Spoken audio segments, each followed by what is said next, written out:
पालकांनो, मुलांसाठी सगळं काही सोपं करताना आपण त्यांचं आयुष्य, त्यांचं भविष्य अवघड तर नाही ना करत आहोत. आपण मुलांना जपतोय की कमकुवत करतोय, त्यांचे खूप लाड करतोय की नुकसान करतोय. होतंय काय पालकांनो, की आपण त्यांचे आईबाबा या नात्याने आपल्या मुलांचं आयुष्य सोपं करण्याच्या नादामध्ये त्यांचं काय नुकसान करतो हे आपल्या लक्षातच येत नाही.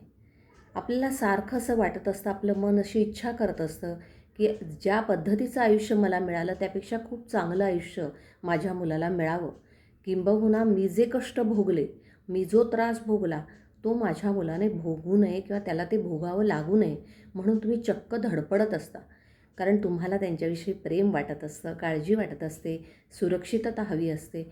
आणि म्हणून होतं काय, की मुलं प्रॉब्लेममध्ये आली की आपण लगेच त्याच्यात उडी घेतो. आपण गोष्टी सांभाळतो, वेळ प्रसंगी फिक्स करतो, तडजोड करतो आणि कसंही करून आपल्या मुलांना वाचवतो.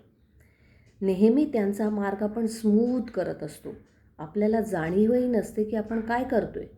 आणि मग काय होतं पालकांनो, की एक प्रश्न जो कितीतरी काळापासून तसाच लोंबकळत राहिला आहे, की मुलांचं आयुष्य सोपं करण्याच्या नादामध्ये आपण त्यांची वाढ होणं, त्यांची ग्रोथ होणं हे अधिकाधिक कठीण करत चाललो आहे.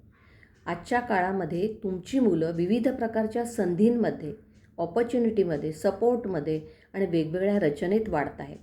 तुम्ही जास्तीत जास्त फी भरून चांगल्या चांगल्या शाळेत प्रवेश घेता, मग साहजिकच तुमच्या आणि मुलांच्याही अपेक्षा वाढत चालल्या आहेत.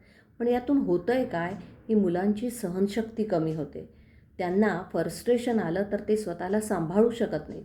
त्यांच्या मनामध्ये अपयशाची भीती निर्माण होते, की हे मला जमेल की नाही.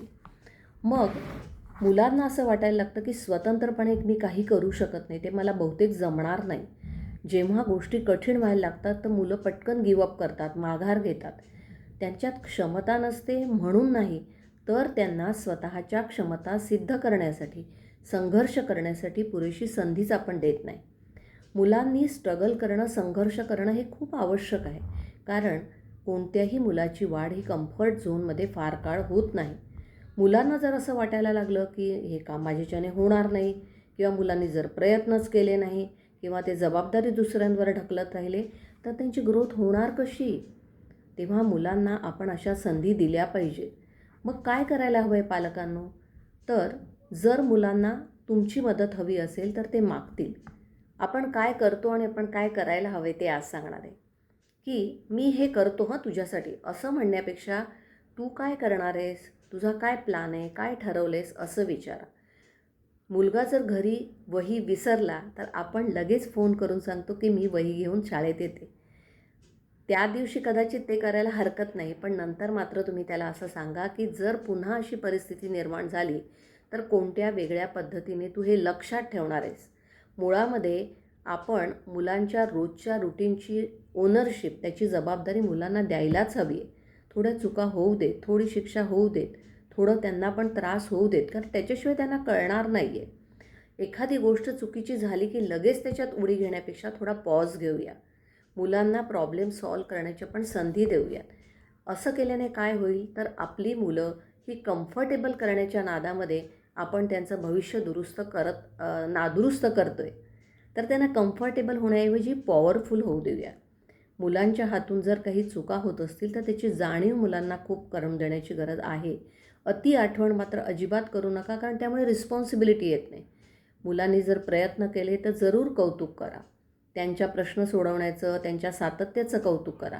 कारण दरवेळेला फक्त आउटपुट्स काय आले याचं कौतुक करणं उपयोगाचं नाही आहे. आपण लगेच एखाद्या प्रश्नात उडी घेण्यापेक्षा त्यांना विचार करण्यासाठी वेळ देऊया. तुम्ही स्वतः शांतपणाने प्रॉब्लेम कसे सोडवता हेही मुलांना दिसू द्या. तेव्हा आपलं मूल ज्या प्रत्येक आव्हानाला सामोरं जातं ना, ती एक संधी असते. फक्त यशस्वी होण्यासाठी नाही, तर मुलांना स्वतःच्या क्षमता तपासण्यासाठी. तेव्हा मुलांचे अतिलाड करण्याच्या नादात त्यांचं फ्युचर कृपा करून कमकुवत नका करू. धन्यवाद.